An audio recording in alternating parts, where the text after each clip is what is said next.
এইটা 2025 সাল। এখনও যদি আপনি সোশ্যাল মিডিয়াতে নিজেকে কোনোভাবে যদি প্রেজেন্ট করতে না পারেন, তাহলে আপনি কি করেছেন এতদিন? এতদিন ফোন ইউজ করেছেন আর 2025 সাল এখন, আর এখনও আপনি সোশ্যাল মিডিয়াতে নিজেকে প্রেজেন্ট করতে পারেননি। তাহলে কি করে হবে বলেন? শুরু করে দিন, আজই শুরু করে দিন। আপনি যে কোনো জিনিস নিয়ে ভিডিও বানান, ভিডিও বানাতেই থাকবেন। আপনার ভিডিও কেন ভাইরাল হবে? ভিডিও ভাইরাল হবে, অবশ্যই আপনাকে ধৈর্য রাখতে হবে, ধৈর্য থাকতে হবে। ধৈর্য ছাড়া কোনো কিছুই হবে না। আপনি অন্য একটা কাজে যেভাবে সময় দিতেছেন, ঠিক সেইভাবে যদি আপনি সোশ্যাল মিডিয়াতে টাইম দেন, তাহলে কেন হবে না?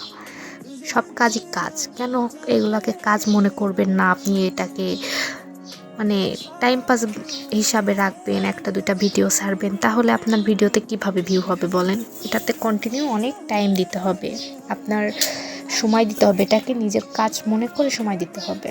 তাহলে এটাতে আপনি নিশ্চয়ই কোনো না কোনো একটা জায়গা করতে পারবেন। আর সোশ্যাল মিডিয়াতে কিন্তু অনেক ইনকাম। একবার নিজে